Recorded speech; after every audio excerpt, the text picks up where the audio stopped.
오늘 우리에게 주시는 하나님 말씀 로마서 12장 1절에서 2절 말씀입니다. 로마서 12장 1절에서 2절 말씀.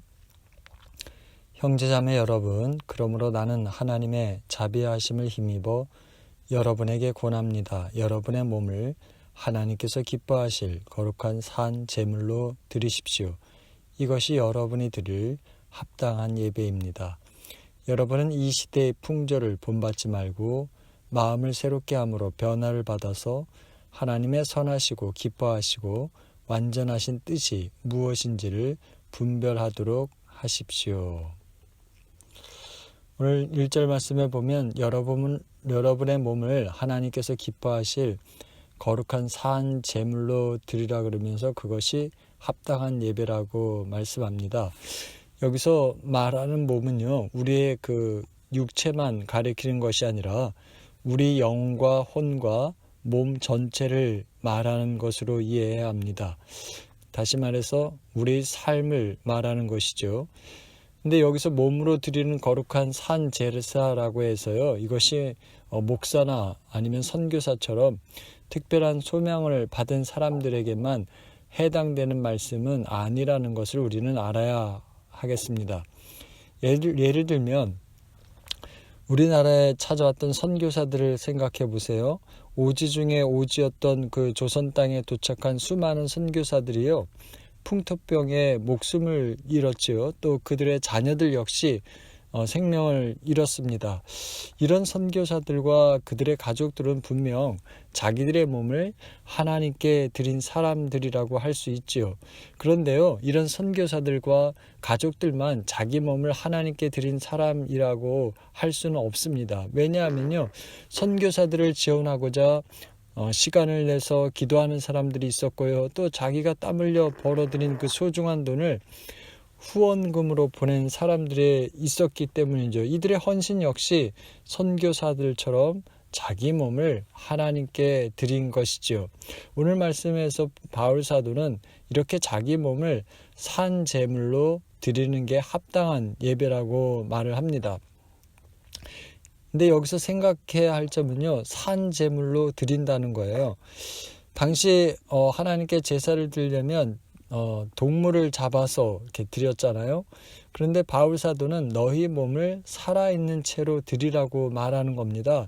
그러게 이 말씀은요, 우리 매일매일의 삶을 하나님께 바쳐진 제물로 살아가라는 것이죠. 그것이 바로 합당한 예배라는 것입니다.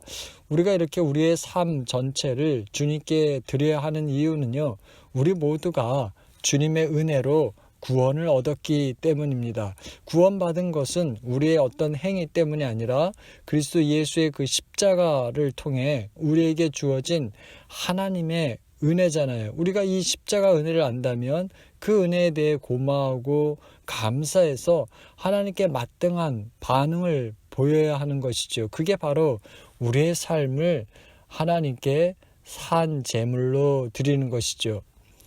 우리가 이렇게 해야 하는 이유는요, 하나님의 은혜에 대한 우리의 반응이 그냥 주일 예배 시간에만 나타나는 게 아니기 때문이죠. 생각해보면 왜 결혼식은 대개 1시간이면 끝나잖아요. 그런데 그 결혼 생활은 그때부터 죽을 때까지잖아요. 결혼식을 마치고 나서 그때부터 결혼 생활을 하듯이요, 우리 믿음 생활도 마찬가지라는 거예요. 구원은 우리가 예수 그리스도를 나의 주님입니다 라고 인정하는 그 순간부터 우리에게 주어지는데요, 우리가 완전한 구원을 받는 그날까지 그것이 지켜져야 하는 것이기 때문이죠. 그러니까 주일뿐만 아니라 월요일부터 토요일까지 우리의 생활을 통해서 우리가 구원받은 사람으로 살아야 하는 것입니다. 그런데 말이죠, 만일 구원받은 우리 그리스도인의 그 삶이요, 믿음을 받아들이지 않아서 구원받지 못한 그 세상 사람들과 아무런 구별이 없다면 도대체 우리의 믿음이 무슨 소용이 있겠습니까? 그렇습니다. 분명 우리는 믿지 않는 사람과는 다르게 살아야 되죠. 그럼 우리가 어떻게 이렇게 할 수 있겠습니까?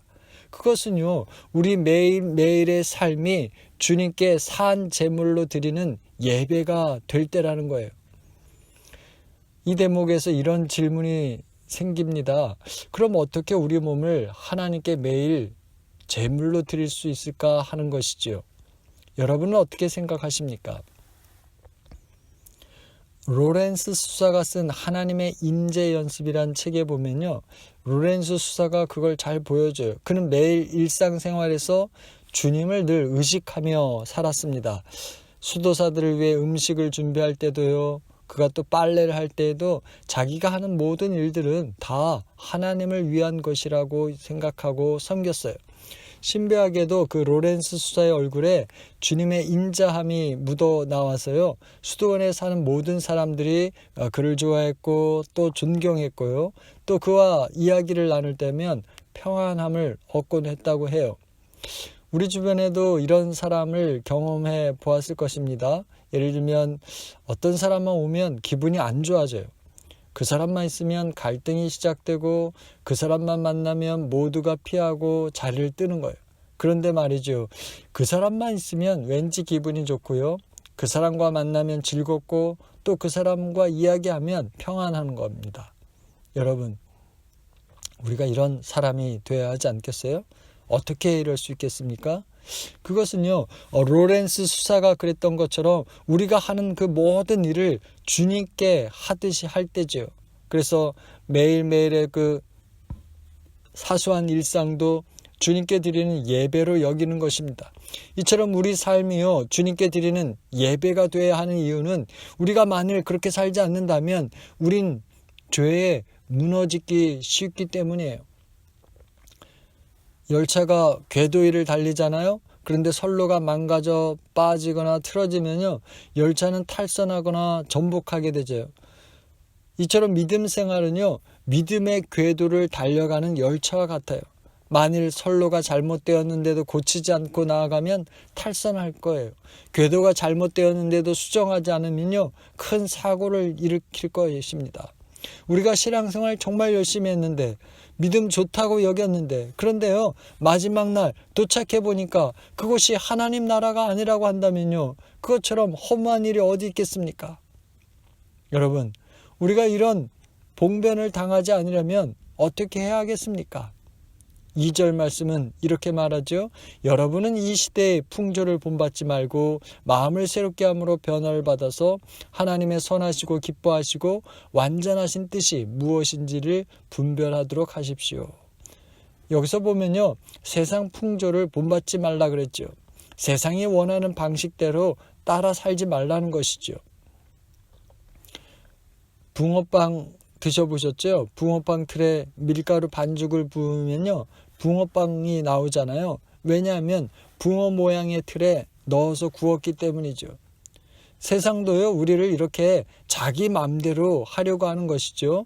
자신만을 위해 살라고 하고요, 나만 잘 되면 된다고 말합니다. 내 자녀만 건강하면 잘 되면 최고라고 하고 또 돈만 벌면 된다고 그래요. 신앙생활은 적당히 하라고 해요. 우리가 이런 세상의 틀, 세상의 방식에서 벗어나려면요, 우리는 하나님의 방식을 따라야만 하는 것이죠. 이것이 왜 중요한지 다윗 왕이 잘 보여주잖아요. 남쪽 유다와 북쪽 이스라엘 통합 왕이 된 다윗이요, 예루살렘의 수도를 세우고 당시 기랏 여아림이라는 곳에 있던 하나님의 언약궤를 자기가 살던 예루살렘으로 옮겨오기를 원했잖아요. 그래서 당시 최고급 리무진이었던 그 소가 끄는 수레에 언약궤를 싣고 예루살렘으로 출발을 했습니다. 그런데 수레가요, 나곤의 타적마당에 이르렀을 때 그 소들이 뛰는 바람에 하나님의 언약궤가 흔들려 떨어지려 했죠. 그때 운반 책임자였던 울사가 그걸 붙잡았는데요, 그 순간 하나님의 진노하심으로 그가 그 자리에서 죽었습니다. 그래서 다윗 왕은 애초 계획을 취소하고요, 자기가 하려고 했던 그 모든 일을 점검해야 했죠. 자기는 분명 준비되었다고 생각했지만 실제는 아니었잖아요. 다윗과 그의 백성들은요, 하나님을 모실 준비가 되어 있지 않았던 것입니다. 다윗은 당시 세상에서 가장 좋은 자동차를 사용해서 하나님을 모시려고 했지만 하나님은 그런 다윗의 계획을 헛수고가 되게 하셨지요. 그 이유가 무엇 때문이겠습니까? 그것은요, 하나님의 언약궤를 우리 사람의 방법이나 어떤 운반 장치에 의해서 옮겨지는 것을 하나님께서 원하지 않았기 때문이라는 거예요.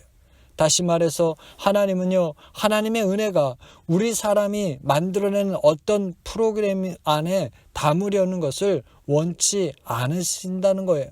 그래서 우사를 치신 것인데요. 이것은 너희가 정말 예루살렘에 하나님의 임재가 머물기 원한다면 내 방법으로 해야 한다는 것을 알려주신 것이죠. 다시 말해서 너희가 생각하고 너희가 보는 그 세상의 방법으로는 나를 섬길 수 없다는 것입니다. 하나님인 나를 진정으로 모시길 원한다면 하나님께 진정으로 예배하려거든 그 세상 풍조 따르지 말고 내 방법대로 하라는 거예요. 오늘 저와 여러분은 어떻습니까? 하나님의 방식을 따라 살아가고 있는지요? 저도요, 하나님의 방식을 받아들이기까지 참 많은 시간이 걸렸어요. 그때까지 저는 제가 괜찮은 신앙인이라고 여겼어요. 그리고 나는 잘한다고 생각했어요. 그런데 말입니다, 제가 어떤 존재인지 알게 되니까요, 제 속사람이 어떤 상태인지 깨닫게 되니까요, 하나님께 두 손 들게 되더라고요. 하나님의 은혜 없이는 도저히 살 수 없는 존재가 바로 나라는 사실을 알게 되어서요. 그러니까 지금껏 제 방식대로 하나님을 섬겼던 게 죄라는 걸 깨닫게 되더라고요. 그동안 내 생각대로 하나님을 섬기면서도 잘한다고 생각한 것이 다 교만이라는 것을 깨닫게 되더라고요. 하나님이 지금 당장 심판을 멈추지 않으신다면 저런 존재는 살 수 없다는 것을 깨닫고요. 그때부터 하나님의 은혜를 구하기 시작했죠. 오늘 여러분은 어떻습니까? 하나님께 두 손 들고 내가 죄인입니다. 제가 지금 하나님의 은혜가 필요합니다 라고며 엎드린 경험이 있으신지요? 매일매일 아침 눈을 뜨면 내 손이 하는 모든 일이 하나님을 기쁘시게 하는 일이 되길 기도하고요. 성령님께서 내 마음을 새롭게 바꿔주셔서 하나님의 뜻을 따라 살아가게 되길 기도하며 살고 있는지요? 그렇습니다. 주님의 말씀은 분명하죠. 세상 방식을 따르지 말라는 거예요. 다시 말해서 너가 오늘 이 자리에서 하나님이 나를 만나려거든 하나님의 역사심을 내 삶에서 보고자 한다면 너는 나의 뜻에 순종해서 너의 몸을 제물로 드리라는 거예요. 너의 물질도 너의 재능과 시간도 나에게 드리라는 거예요. 너의 자존심도 드리라는 것입니다. 이 시간 우리 자신을 돌아보십시다. 하나님의 뜻에 우리 전부를 내맡기고 있는지요? 아니면 일부만 그런지 말입니다. 여러분, 우리가 하나님의 구원을 받았다면, 하나님의 사랑을 입었다고 한다면 우리 말과 행실에서 그게 조금이라도 드러나야 하지 않겠어요? 그래서 믿음 생활을 통해서 우리의 겉모습만 바뀌는 것이 아니라요, 우리 속에서 변화가 일어나서 하나님께서 베풀어 주신 그 구원의 은혜에 감사해서 날마다 하나님께 합당한 예배를 드리며 살아가는 은혜가 우리에게 있어야 하겠습니다. 이 시간 축복합니다. 하나님께서 우리에게 행하신 그 놀라운 일들을 기억하고 하나님의 은혜로 구원받은 자로서 예배당에서든지 아니면 가정에서든지 아니면 일터에서든지 학교에서든지 우리 온 지체가 주님을 기쁘시게 하는 그런 일상생활이 되시길 주님 이름으로 축복합니다. 기도합니다. 주님, 구원받은 자로서 살아가는 게 무엇인지 알게 하시니 감사를 드립니다. 저희의 삶이 주님께 바쳐진 온전한 제물이 되길 소원합니다. 깨어있는 순간부터 잠자는 그때까지 주님께 드려지는 제물 되길 원합니다. 그래서 우리 마음과 생각이, 우리의 눈과 손과 발, 우리의 모든 것이 주님을 기쁘시게 해드릴 수 있도록 저희를 다스려 주옵소서. 어느 때든지 주님 안에 머물게 하시고 저희 상처가 회복되고 찢겨진 마음이 치유받고 부족한 마음이 채워져서 주님의 마음을 따라 살아가는 저희들로 변화시켜 주옵소서. 이 소원을 품고 살아가는 저희와 함께 하시사 저희 일상생활을 주님이 지키시고 인도해 주옵소서.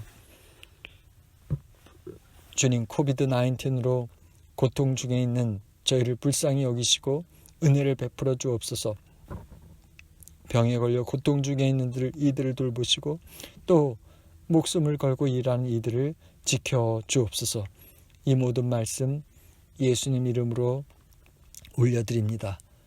지금은 우리 주 예수 그리스도의 은혜와 하나님의 사랑하심과 성령님의 인도하심이 오늘 예배를 드리며 우리를 구원해 주신 은혜를 알고 감사해서 기쁜 마음으로 매일매일의 우리의 삶을 통해 우리의 온 지체를 통해 주님을 영광스럽게 하는 예배를 드리며 살겠노라 다짐한 성도들 머리 위에, 그 가정과 자녀들 위에, 또 기업과 학업 위에 영원히 함께하기를 간절히 축원합니다. 아멘.